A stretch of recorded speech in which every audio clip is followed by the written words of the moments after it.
තෙරුවන් සරණයි.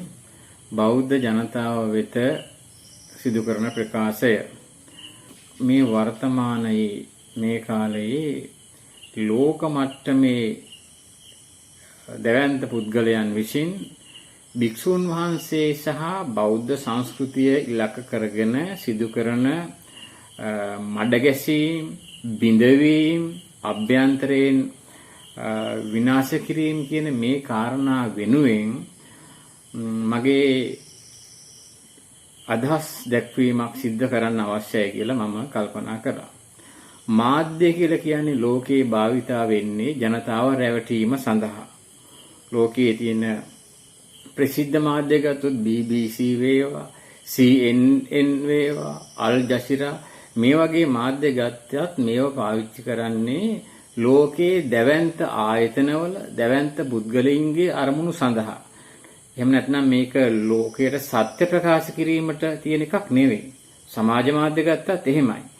ලෝක ආර්ථික දේශපාලන යුදමය අවශ්‍යතාව වෙනුවෙන් මේවා පාවිච්චි වෙනවා මිසක් ලෝකයට සත්‍ය ප්‍රකාශ කිරීමට නෙවෙයි මේවා භාවිතා වන්නේ.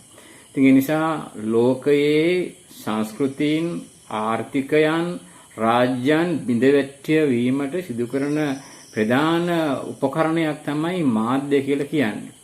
ඉතින් මම මේ අදහස් දැක්වීම දක්වන්නේ අපේ බෞද්ධ සංස්කෘතිය, සම්බුද්ධ ශාසනය, භික්ෂුන් වහන්සේ, භික්ෂු ගෞරවය හැල්ලු කිරීමේ, කුඩුපට්ටම් කිරීමේ, විනාශ කිරීමේ ලෝක මට්ටමේ අවශ්‍යතාවයක් තියෙනවා. එහෙම ව්‍යාපාරයක් තියෙනවා. ඒක තායිලන්තෙත් සිද්ධ වෙනවා, වියට්නාම් කාම්බෝජ වලත් සිද්ධ වෙනවා, බුරුමෙත් සිද්ධ වෙනවා, ලංකාවේ දැවැන්ත ලෙස සිද්ධ වෙනවා. ඉතින් අටමස්ථානාධිපති නායක හාමුදුරන් වහන්සේ සම්බන්ධයෙන් දැරියක් අරමුණු කරගෙන දැරියක් පාවිච්චි කරලා අපහාස කිරීමේ දැවැන්ත වැඩසටහනක් මේ දිනවල සිද්ධ වෙනවා. ඒ සම්බන්ධයෙන් යමක් ප්‍රකාශ කිරීම තමයි අපගේ අරමුණ. පල්ලේගම නායක හාමුදුරුවෝ වේවා, මහා විහාරය වේවා නියෝජනය කරන්නේ බෞද්ධ ලෝකය. මහා විහාරය කියලා කියන්නේ අපේ ජාත භූමිය. මහා විහාරය කියලා කියන්නේ අපේ කේන්ද්‍රස්ථානය. මහා විහාරයට යම්කිසි අපහාසයක් අගෞරවයක් වෙනවා නම් බෞද්ධයාගේ යුතුයකම තමයි ඒ අපහාසය ඒ අසත්‍ය චෝදනාව නිවැරදි කරන එක. ඉතින් ඒ නිසා මේ රටේ කේන්ද්‍රස්ථානය, මේ රටේ ආර්ථිකය, සංස්කෘතිය, මේ රටේ සියලු ජයග්‍රහණයන් සඳහා මූලික වුණු භූමිය තමයි මහා විහාරය කියලා කියන්නේ. ඉතින් මහා විහාරයට යම්කිසි කෙනෙක් ගහනවා නම් මහා විහාරයේ ගෞරවය විනාශ කරන්න යම්කිසි මහමලකාරයේ ක්‍රියා කරනවා නම් අපි ඒක තේරුම් ගන්න ඕන. ඉතින් ඒ නිසා බෞද්ධයන් ඇතුලේ බිඳවීමක්, කෙටවීමක් තමයි මේ වැඩසටහන තුල සිද්ධ වෙන්නේ. ඉතින් මම කනගාටුවටපත් වුණා මහා විහාරයට, ශ්‍රී මහා බෝධීන් වහන්සේට, අටමස්ථානයේ නායක හාමුදුරන්ට සිදු කරන මේ අභූත වෛරී ප්‍රකාශ බිඳවීම නිසා බෞද්ධ සමාජයට එකෙන් හානියක් වෙනවා. බෞද්ධයන්ගේ සිත් ශෝකයටපත් වෙනවා. මේ අපරාධය සිද්ධ කරන්න එපා. අපි කතා කරලා බැලුවා එම අවශ්‍ය පුද්ගලයන් සමග ඔය කියන චෝදනාවට ලක්වෙච්ච ගෑනු ළමයා හිසේ ගෙඩියක් තියෙන කෙනෙක්, මානසික ප්‍රතිකාර ගන්න කෙනෙක්, මානසික රෝගී තත්වයක් තියෙන කෙනෙක් නේ මානසික ප්‍රතිකාර ගන්න. ඉතින් එබඳු පුද්ගලයෙක් ඇසුරු කරගෙන නායක හාමුදුරුවන්ට චෝදනා කිරීම බරපතල අපරාධයක්. ඉතින් ඒ නිසා මේ ළමයා මානසික ප්‍රතිකාර ගන්න කෙනෙක් බව ප්‍රතිතොරතුරු ලැබුණා, ප්‍රකාශ කළා. ඉතින් ඒ නිසා වයස 70ක් වෙච්ච දියවැඩියා රෝගයෙන් පෙළෙන ශාසනයේ ජ්‍යෙෂ්ඨ භික්ෂුන් වහන්සේ කෙනෙක් කෙරෙහි මෙබඳු ප්‍රකාශ කිරීම සාධාරණද? එන උන්වහන්සේට දියවැඩියා රෝගී තත්ත්වය නිසා ඉම්පොටෙන්ස්, ඒ කියන්නේ ඔය කියන වැඩේ කරන්න අවශ්‍ය කරන කායික හයිය උන්වහන්සේට නැහැ. උන්වහන්සේට ඒ දියවැඩියා රෝගී තත්ත්වෙන් පෙළෙන 70කට වඩා වයසින් යුක්ත හාමුදුරන් වහන්සේ නම. ඉතින් මිනිස්යන්ට චෝදනා, කතන්දර, වෛරී ප්‍රකාශ හදන්න පුළුවන්. සමාජයේ බිඳවට්ටන්නට පුළුවන්. මාධ්‍ය පාවිච්චි කරලා, වෛරය පාවිච්චි කරලා තමන්ගේ ඒ මහමලකරුවන්ගේ අරමුණු සඳහා, තමන්ගේ ආර්ථික හෝ දේශපාලන අරමුණු සඳහා භික්ෂුව බිඳවීම, බෞද්ධයන් බිඳවීම, භික්ෂූන් හා බෞද්ධයන් බිඳවීම සිද්ධ කරන්න පුළුවන්. ඒ අපරාධය ඒ කට්ටිය කරන්න එපා.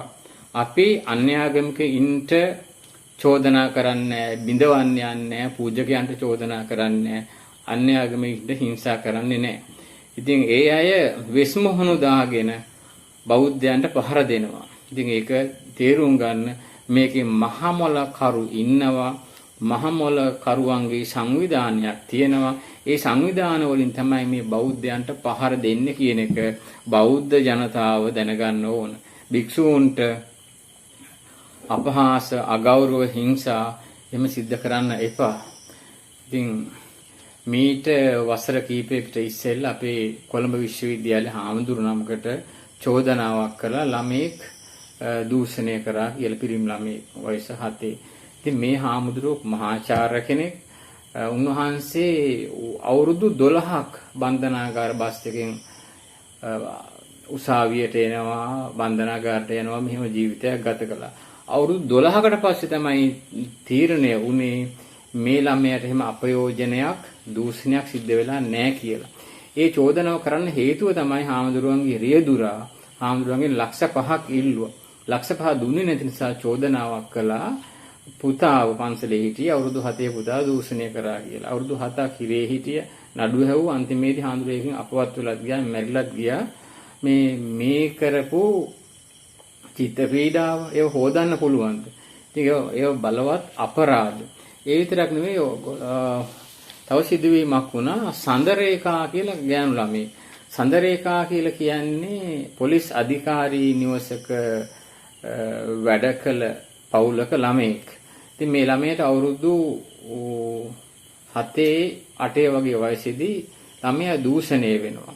ඊට තාත්තා කියනවා පොලිස් අධිකාරිතුමා විසින් මේ ගෑනු ළමයා දූෂණය කර බව කියන්න කියලා.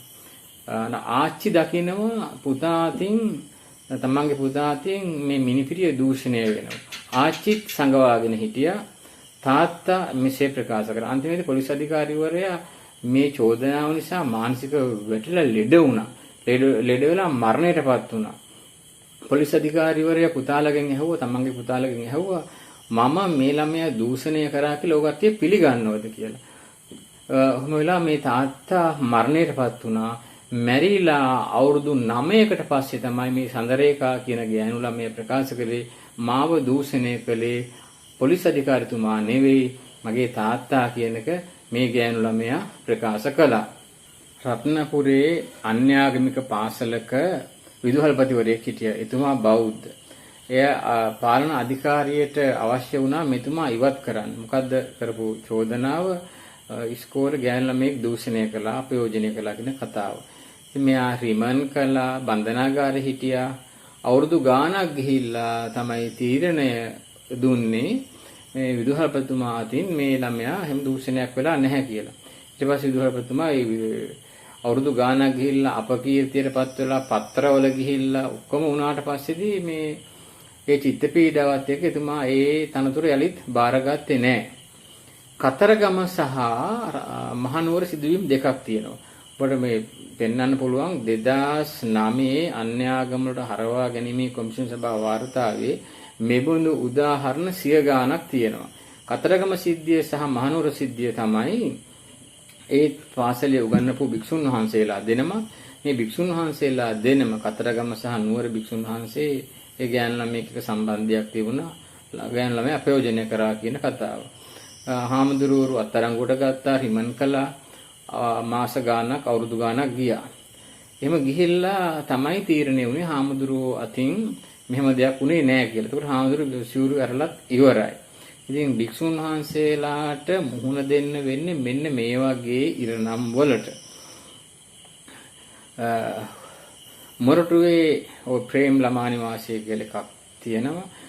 මීට අවුරුදු 15ක් 12ක් වගේ කාලයේදී ළමයි 70 ගාණක් අපයෝජනය වුණා, විකුණා, නොඑක් සිදුවීම් වුණා. එහෙදී එම ආගමේ නායකයා ප්‍රකාශ කළා මහින්ද රාජපක්ෂ ජනාධිපතිතුමාට මේ සිදුවීම අවසන්න එපා. මේක විමර්ශනය කරන්න එපා. මේක විමර්ශනය කළොත්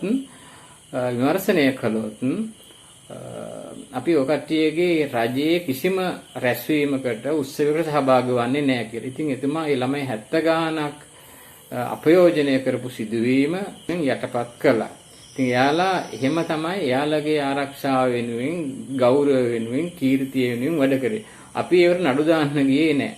ඉතින් ඒ නිසා අපේ මහා විහාරයේ ගෞරවය බින්දින්න විනාශ කරන්න එපා කියන එක අපි ඉල්ලා සිටිනවා. අනිත් සිදුවීම තමයි තිස්සමහාරාමේ පිරිමි ළමයින් අන්‍ය ආගමික ළමා නිවාසයක ළමයි ලව ඌරන් මැරුවා. පත්තරේ මුල් පිටුවේ ඒ සිදුවීම් ගියා. ඉතින් ඒවටත් එහෙම දඬුවම් ලැබුණාද? එහෙම දඬුවම් ලැබුණේ නැහැ. වවුනියාවේ ගැහැණු ළමයි 9 දෙනෙක් අපයෝජනය කර සිදුවීමක් වුණා. ඉතින් අපි ඒවා පත්තරවල දාන්න, මාධ්‍ය සාකච්ඡා තියන්න ගියේ නැහැ. භික්ෂූන් වහන්සේලා වෙනුවෙන් මෙබඳු චෝදනා, අපහාස එහෙම සිද්ධ කරන්නට එපා. බෙල්ලන්විල විහාරය, කැලණිය, කතරගම ශ්‍රී මහා බෝධීන් වහන්සේ අරමුණු කරගෙන බෞද්ධයන් බෞද්ධ ආගමෙන් ඈත් කිරීම පිණිස, මහාන කරන්න දෙන ළමයි මහාන කිරීම අඩු කිරීම පිණිස ව්‍යාපෘති තියෙනවා. මහාන කරපු අය සිවුරු හැරවීම පිණිස ව්‍යාපෘති තියෙනවා. මහාන වෙලා ශාසනයට වැඩ කරන භික්ෂුන් වහන්සේලා නිහඬ කිරීම පිණිස, දියකර හැරීම පිණිස, කුඩුපට්ටම් කිරීම පිණිස ව්‍යාපාර තියෙනවා. ඒ සඳහා මිලියන ගණනින් වියදම් කරලා තියෙනවා, වියදම් කරමින් තියෙනවා. ඉතින් එහෙම සමාජ වටපිටාවක් තුල තමයි මේ භික්ෂුන් වහන්සේලාට අපහාස, අගෞරව සිද්ධ කරන්නේ. ප්‍රංශේ පමණක් අවුරුදු 9ක් ඇතුළත ළමයි මිලියනයකට අධිකව අපයෝජනය කරලා තියෙනවා. පල්ලිවල ප්‍රංශේ පමණක් අවුරුදු 9ක් තුළ ඒ ළමයි මිලියනයකට අධිකව, දසලක්ෂයකට වැඩියෙන් අපයෝජනය කරලා තියෙනවා. ඉතින් ඒවයිත් මෙහෙම අඬබෙර ගහගෙන අය ආගම් විනාශ කරන්න අපි කටයුතු කරනවද? අපි එහෙම කටයුතු කරන්නේ නැහැ. ඉතින් ඒ නිසා අපේ සමාජය බිඳවට්ටන්න එපා. භික්ෂු සංස්ථාව බිඳවට්ටන්න එපා. ගුරුවරයා කෙරෙහි තියෙන ගෞරවය විනාශ කිරීමට කටයුතු කරමින් පවතුන එසේ කරන්නට එපා. පෞල් සංස්ථාව බිඳ වට්ටමින් පවතින එසේ කරන්නට එපා. ඉතින් සමාජයක් සුවපත්ව පැවතුනොත් ලෝකයක් සුවපත් වෙනවා. ඉතින් භික්ෂුවට පහර දීම කියන කාරණයක් සිද්ධ වෙනවා. ඉතින් අපි අන්‍ය ආගමිකයින්ට, අන්‍ය ආගමික සංවිධානවලට පහර දෙන්න, අපහාස කරන්න, විනාශ කරන්න අපි කටයුතු කළේ නැහැ. අපි කටයුතු කරන්නේත් නැහැ. ඉතින් එසේ තිබියදී ඔය සීල් රෙදි පොරවාගත්ත අය අපිව විනාශ කරන්න කටයුතු කරන බවට උදාහරණ 100,000 ගණනක් තියෙනවා. නමුත් අපි එසේ කරන්නේ නැහැ. භික්ෂුන් වහන්සේලා එකමුතු වෙන්න, භික්ෂුන් වහන්සේලා ශක්තිමත් වුණොත් තමයි අන්‍ය ජාතීන්ටත් සුරක්ෂිතව පවතින්නට පුළුවන්කම තියෙන්නේ. ඉතින් අධිකරණ ක්‍රියාවලියක් සිද්ධ වෙනවා මේ ළමයා සම්බන්ධ සිදුවීමට.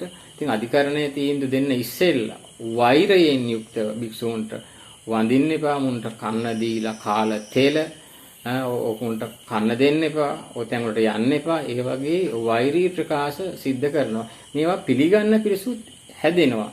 වැඩි හිටියොත් එහෙම පිළිගන්න පිරිස හැදෙනවා. ඉතින් ඒ නිසා බෞද්ධ සමාජය අතුගාලා දාන්න කටයුතු වෙමින් පවතිනවා ලෝක මට්ටමේ ව්‍යාපාරයක ප්‍රතිඵලයක් විදියට.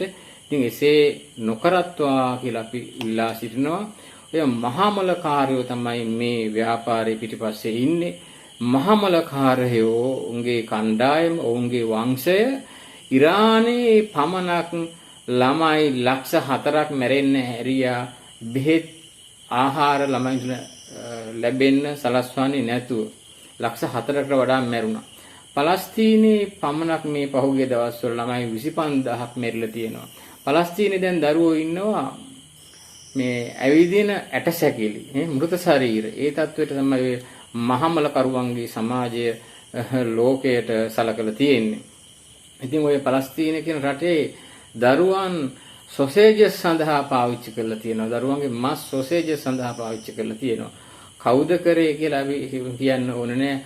අපේ ලෝකයේ තුල දරුවන්ගේ මස් සොසේජස් වලට හෝ අපේ ලෝකයේ තුල දරුවන්ට ආහාර පාන නැතුව බෙහෙත් නැතුව මැරෙන්න සලස්වන ලෝකයක් බෞද්ධ ලෝකයේ තුල නැති බව අපි ප්‍රකාශ කරනවා.